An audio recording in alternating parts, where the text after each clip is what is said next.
For the longest time, I didn't understand my disorder, and it just made me feel really ashamed and really broken and really, I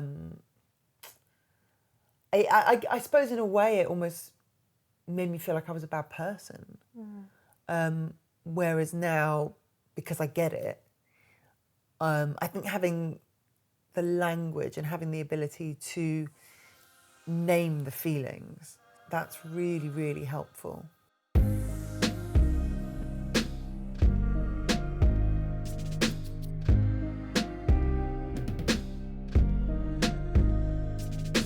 Hello, I'm Dr. Sheri Jacobson, and this is THERAPYLAB, a podcast dedicated to demystifying therapy, mental health, and the art of well-being. In this episode, we are joined by actor and writer Rosa Hoskins to talk about her personal experiences.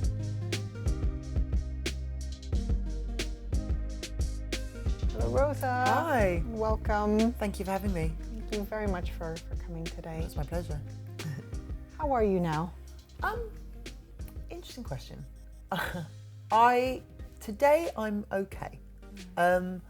I have bipolar disorder, and recently I've been having a depressive episode, probably sort of since the last few days, the days in between Christmas and New Year, up until now, which is quite a long time, I think. It's not been as acute as it has been in the past, but I think what I find useful now is that I can name it and I know what it is.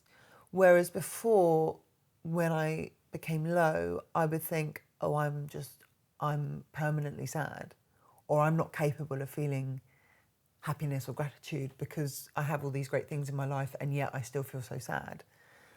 Whereas now I can kind of separate myself from the illness, and I can say, okay, well, yes, I have woken up this morning feeling really sad, but actually that's a symptom. It's not me. That's my illness talking. And that's really, really helpful. Because for the longest time I didn't understand my disorder, and it just made me feel really ashamed and really broken and really, I suppose in a way it almost made me feel like I was a bad person. Whereas now, because I get it, I think having the language and having the ability to name the feelings specifically, I find that really helpful. So to answer your question, I haven't been great, but yesterday and today I'm kind of doing okay. And what makes it not great? What is it like to have it, and what's it like for you living at the moment? With bipolar, it's hard. It's hard. I mean, I think it's something that I've carried for a very long time. And I mean, I was diagnosed when I was 30, so I had a long time, because I started sort of exhibiting signs of poor mental health in my early teens.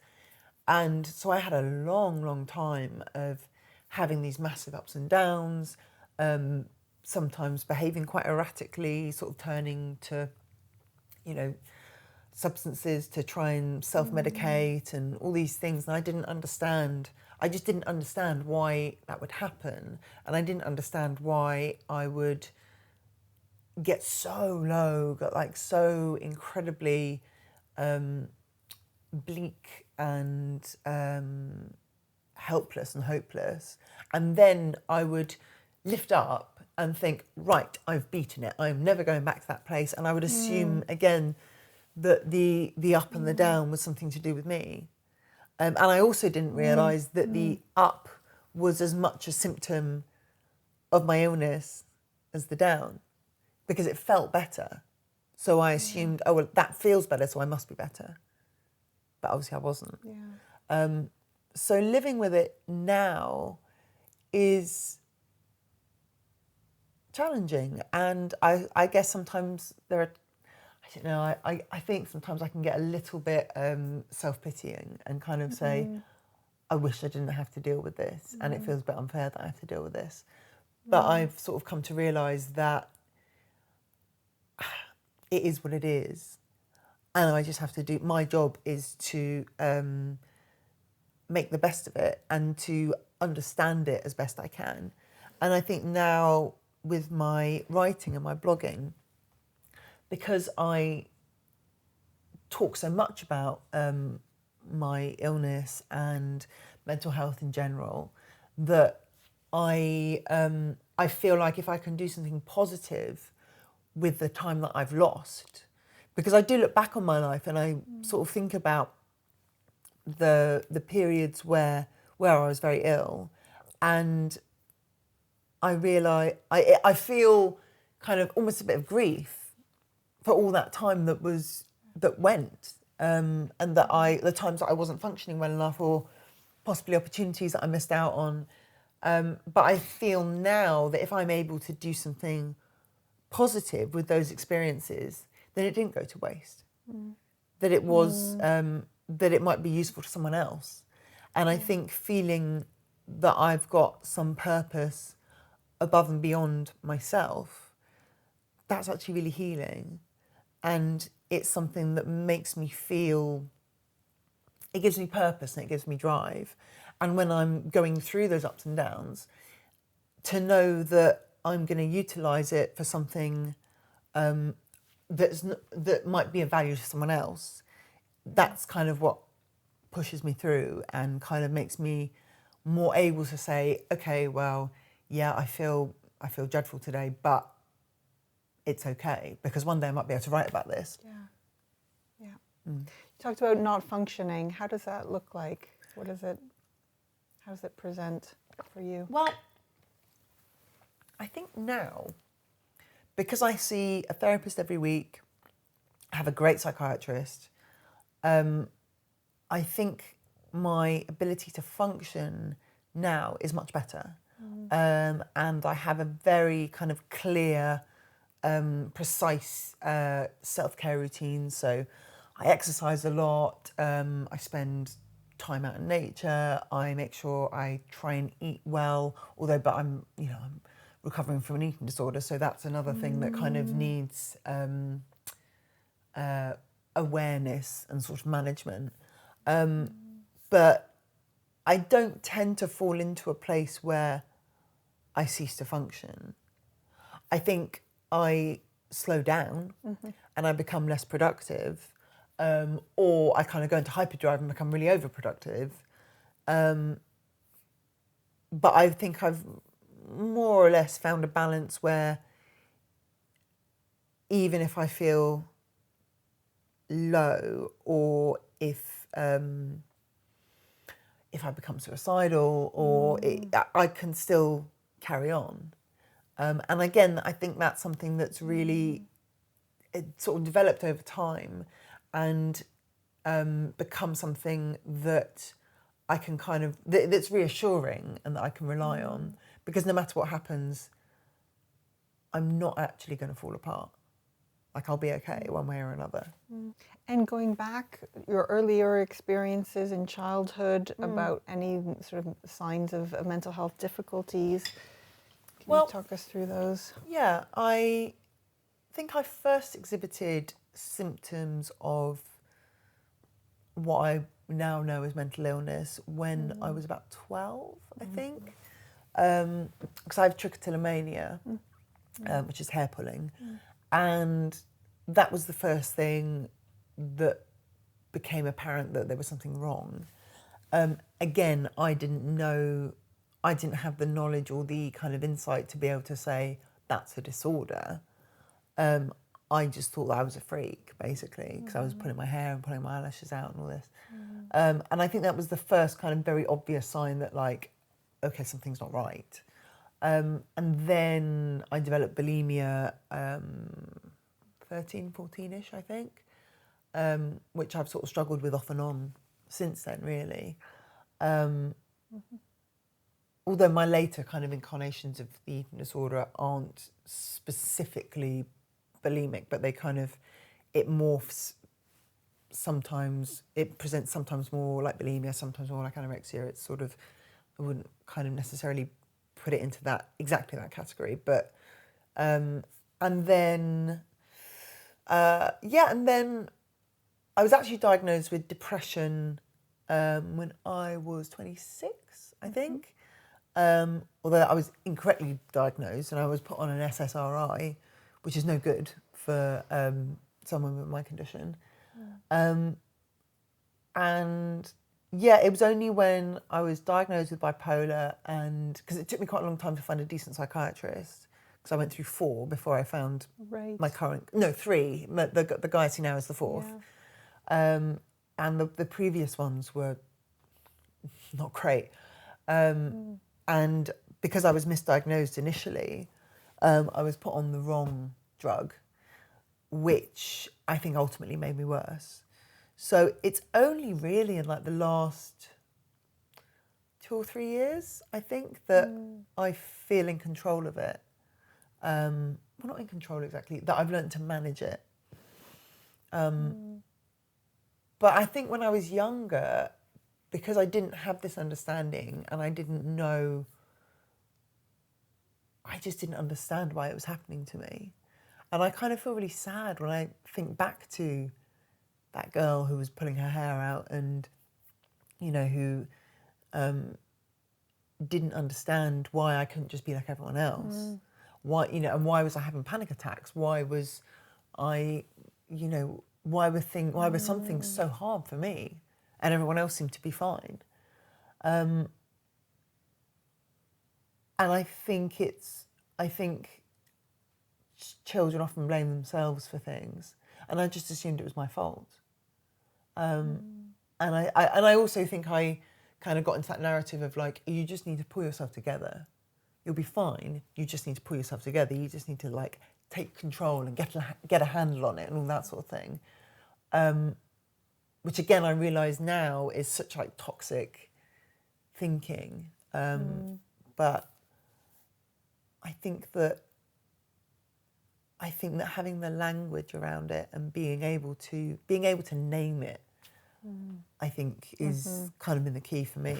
So for some people, labels can be stigmatizing. For you, it was not. It was very helpful to know that there was a word that could describe the sets of symptoms that you were going through. And I think the thing is, initially when I was diagnosed with bipolar, I think that the stigma hurt me a lot. It really burnt when I was first diagnosed.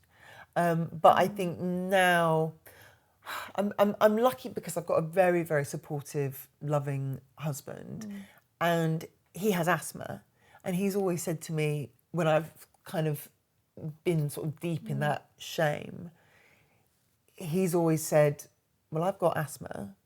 It's a potentially very dangerous, potentially fatal illness if I don't take care of it, and I need to take drugs every day, and I need to ensure that I abstain from certain behaviours. Explain to me how that's different to what you have. And actually him saying that was really, really useful because it gave me a kind of a framework to rethink my illness and to recognise it as an illness, not a personal failure. But the stigma is hard. The stigma is really, really hard, and it's very pervasive and really brutal. Where do you feel it coming from? The stigma? I think it comes from misunderstanding. I think the thing is, when people sort of talk about society, we kind of think of it as this sort of like all-powerful, amorphous cloud that hangs over all of us that we don't have any control over. But society is made up of individuals. So I'm as much society as, you know, you are, or the Queen, or whoever. Like, we're all part of this one thing. And I know and maybe it was because I felt uncomfortable with it, because I knew that it was something that I had. But I remember years and years ago, a friend telling me that he had depression. And I remember almost feeling like a bit like repulsed by it, because I was like, oh God, that sounds awful. And like just the word, like I really hated the sound of the word. And I didn't like the idea that someone would say that about themselves. I kind of found it, I mean, I'm really ashamed to say, but I found it kind of a little bit repulsive. And I think that is quite pervasive for a lot of people. Not so much now. I think things are changing for the better and quite rapidly. But I know for me, you know, given everything that I've dealt with, before I understood this, I was like, "Ooh, depression, gross."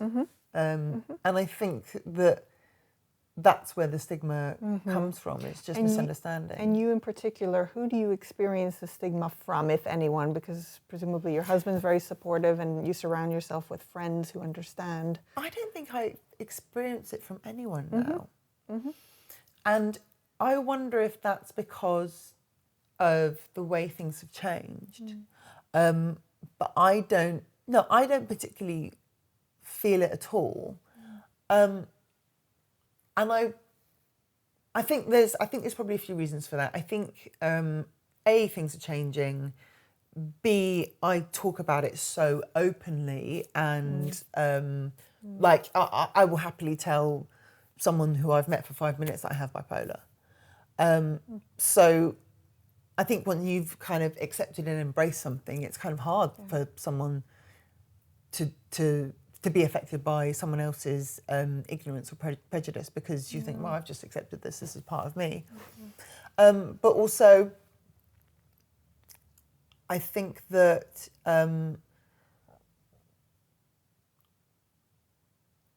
other people are educated more as well. And I think that people want to know a bit more.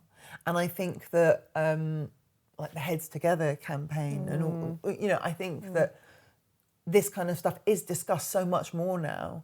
And I think when you say to someone, I have bipolar, I think people are more inclined to go, oh, okay, that's interesting. And what I've noticed is that people now ask questions rather than kind of being like, oh, wow, why are you telling me that? But I see a therapist every week. Yes, tell us more about that.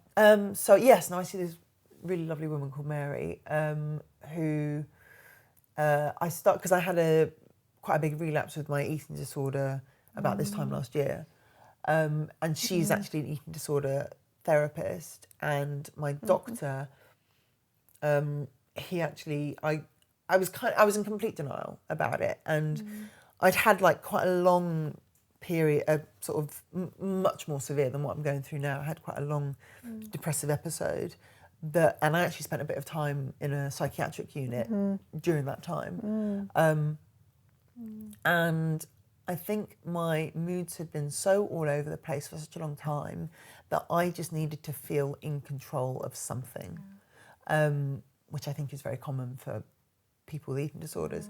And so I found, it wasn't even like a specific decision or anything, I just found that I was feeling better when I was only having about 1,000 to 1,200 calories a day. Sometimes it would even dip below that. And I found that I was kind of relying on that as a way of feeling a bit better.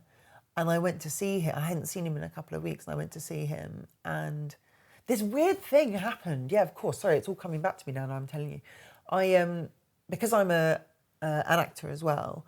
For a project that I've been working on for quite a long time, I had to record. I had to be filmed singing, and I performed this song that is in a show that a one-woman show that I've worked on for a long time, and I've sung this song. I mean, I must have sung it thousands of times. I've performed it dozens of times. It's really simple. That's kind of the beauty of it, is that it's really kind of, I don't know, slightly sweet and naive. And we went to record, and every note came out flat. Like not just a bit off, like way off. And I didn't understand. I was like, why is this happening? This doesn't make any sense at all.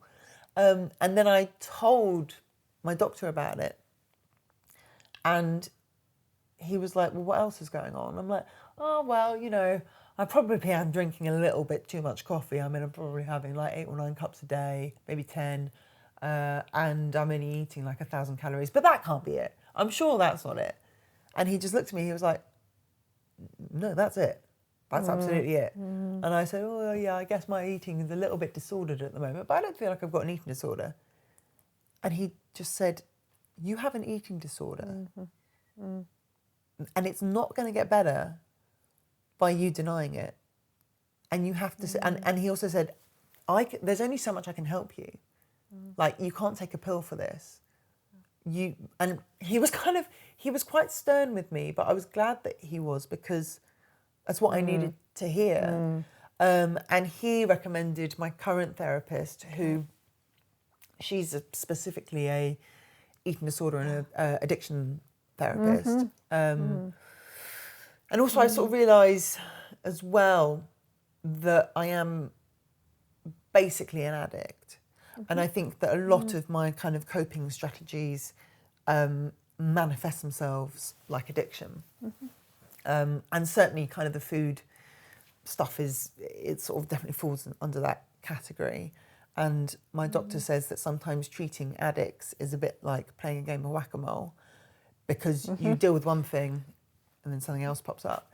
And that's kind of certainly the way it's been for me. Like I stopped, because around the time that my eating disorder became difficult again was about the time that I gave up drinking, because I realised that drink was really detrimental to my mental health. I denied it for years and years, and I did not want to quit drinking at all, but I realised that if I wanted to give myself the smallest chance of staying well, that was kind of the sacrifice I had to make. But yeah, I quit drinking.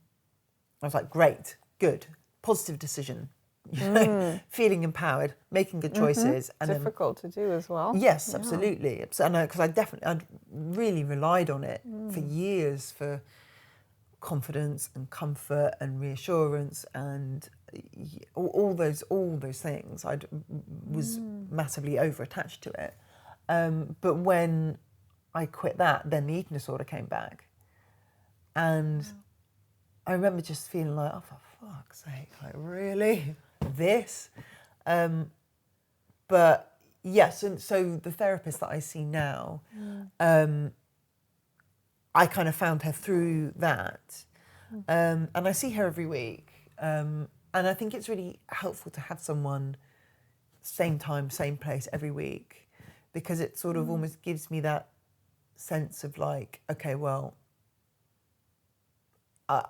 whatever's gone on this week, I've got somewhere. It's like I store it up to discuss with her.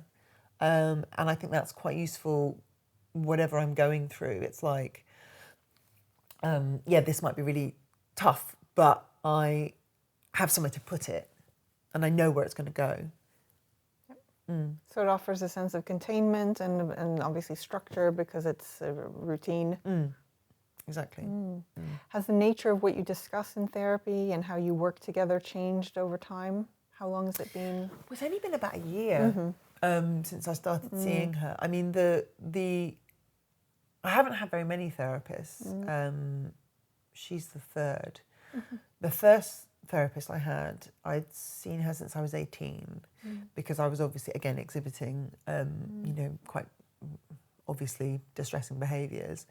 And Lois, who was my first therapist, I saw her for 16 years, I think, or 17 years. She died last year in August. And I loved Lois. I really, really loved her. And she was very clever and very funny and very stylish and she was quite kind of brash, but in a rather lovely way. And I knew that she retired.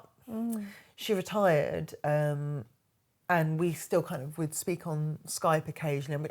If she was in town, like, I'd go have a session with her. So we were still sort of in touch.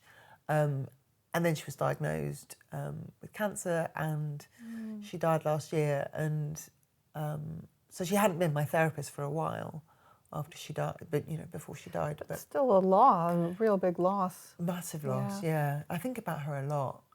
I think about her an awful lot, and I think she made such a difference to me. And I think, I wouldn't say that she saved me, but she definitely gave me the tools to save myself. And yeah, pretty much every day I think of something that she said, or some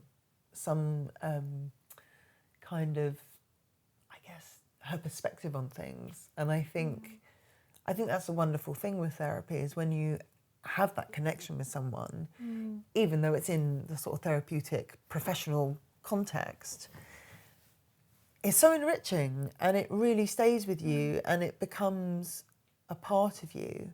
And I suppose if you have that very deep bond with someone, it's like they impart something of themselves, and they give you something that is so sort of precious and so important, that really, if you're lucky enough to have that kind of bond, I think it's, even though it's, I'm so sad that she's gone, I don't get to talk to her anymore, I know that I carry a part of her with me, and that she gifted me with something really important. I hope you're enjoying this episode of Therapy Lab. If you feel ready to transform your life with therapy, we're offering 10% off a first session with any therapist on harleytherapy.com to our listeners. Just use the code TherapyLab when you book your session on harleytherapy.com. And speaking of gifts and saying and memories, you've written a wonderful book called It's All Going Wonderfully Well.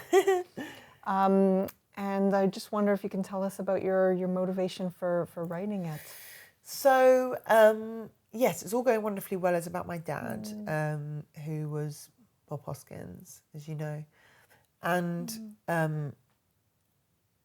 I initially decided I wanted to write it before he died, but after his diagnosis, because as he was becoming increasingly ill and losing his memory, I felt that I needed to try and do something to preserve it, because without your memories, you lose yourself. And I couldn't bear the thought of all of that, the massive, like, expansive, interesting life that he'd had being forgotten. So I kind of started interviewing him with the idea of writing his biography, but I found that it was actually too hard. And I found that when he was well, but when he was alive, talking to him about the past and talking to him, kind of then going back to watch his movies and comparing him to how he had been at the height of his powers versus now, where he was kind of deteriorating every day, it was just too hard. It was just way too hard. So I kind of shelved it, thinking that I would come back to it at a later date. And after he died, the day after he died, I posted this thing on my blog called 11 Lessons from My Dad. And that was just basically a list of all the things that he'd said to me over the years, kind of at different sort of stages. And they were just sort of little random bits of advice, but I think it really encapsulated who he was. And that post went viral. And it was the strangest day, because not only had my dad just died, but like hundreds of thousands of people all over the world were tweeting and sending me messages and getting in touch and sharing this thing and talking about it. And it was really weird to have just lost someone, but for it to be, and I mean, I had put myself out there. I had kind of, I suppose I had invited it almost to a certain extent, because I'd put this blog post out, but I didn't think that it was going to go that far. I thought, some of my friends will look at it and maybe some family members. I had no idea that it was that was what was going to happen. But so that garnered interest from some publishers and an agent and stuff. So it kind of came even though it was a project that I'd been working on for some time, it kind of came from that. So I started writing it, God, only a few months after he died. And looking back on it now, I realise that was foolish, because I was not well enough. I was too grief-stricken. I still had PTSD, from the day that he died, from his death. And although, I mean, would I do it again? It's hard to say. I think that that was when I had the interest, and it's possible that if I'd have left it 6 months, I might not have got a book deal. But I think that if I had really, really been taking care of myself properly, I would have said, yes, I want to do this, but you've got to give me some time. Yeah. And how has his loss impacted you? How are you feeling it? Do you know what? It is still so hard. And I wonder sometimes if it's a bipolar thing. I wonder if the sort of intensity of the grief is something kind of related to my mental health. But then I sort of think maybe it's just that we were really close and we really loved each other, and his loss is just really huge. So it's still really hard. And I guess I sort of sometimes I kind of think maybe it's going to get better. Maybe it's going to get easier. And I think it does, in some ways it does get easier. I think that as much as it hurts, I think I have sort of learnt to accept it. And I do my best to kind of embrace it and to see it as a reminder that I was lucky. Because not everyone has the closeness that my dad and I had. And, oh God, I always cry when I say this. So you're going to have to be patient. But his last words to me were, "You're the most beautiful girl in the world and I love you so much." I mean, literally, that was the last thing so poignant. He said, yeah. So I guess I kind of can see the pain of it as a reminder that I was really lucky and that he really loved me and I really loved him, and our relationship was by no means perfect. And we actually went to therapy together because we were sort of struggling to communicate sometimes. And I think the fact that a man of his sort of background and class and generation and stuff, for him to not only go to therapy himself, but to do group therapy with me, I think that really speaks highly of his character and his sort of willingness to learn, I guess. I think that says a lot about who he was. And the fact that he was able to do that, I think, has kind of set me up to have as much strength as I can possibly find as I move forward without him. But also, by the time he was diagnosed, he and I were in a really good... His diagnosis was Parkinson's? Initially it was Lewy body, then it was Parkinson's, then it was PSP, progressive supranuclear palsy, which is, they're all kind of Parkinsonism under the kind of umbrella of I didn't realise that Parkinson's actually encompasses lots and lots and lots of different illnesses. By the time he was diagnosed, we were in a good place. We were very kind of secure. Everything that we sort of needed to say had been said. We were good. We were fine. And I think that was really helpful because I didn't have anything else with him that I needed to process. I could just be supportive and just be there for him. And it made life simpler. What was the experience of family therapy like for you? With him? Because it's a unique type of therapy. It's not, I mean, usually individuals, couples at most, or you said that your child might be in it, but for parent and child it was hard. It was really hard. And I remember we went for a couple of sessions with this lovely woman who's a art therapist called Marietta.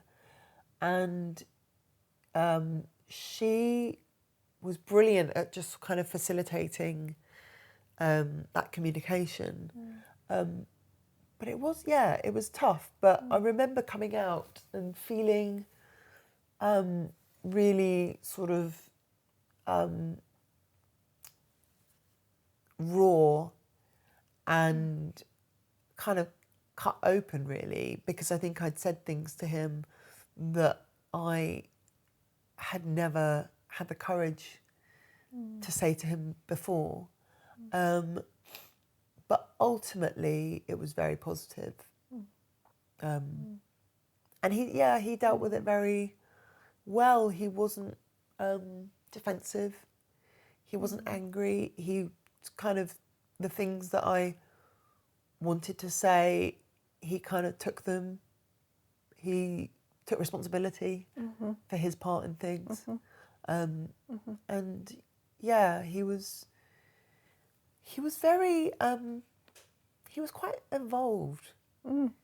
He was quite emotionally intelligent, very emotionally intelligent. Now, you've come up with a wonderful quote about therapy, and it's something like therapy is the most loving thing you can do for those around you. Yeah. Can you embellish on that? So I think that I know for myself, like if my mental health isn't good, I'm not a great mum. I do my best, but my ability to parent or my ability to be a supportive friend or a half-decent wife or, any of those things, if I'm not well, all of it will suffer. And I've realised, it took me a long time, but I've realised that putting my own oxygen mask on before everyone else is the old cliched, what would you say, the adage of the oxygen mask coming down the plane. If I don't take care of myself first, I'm useless to everyone else.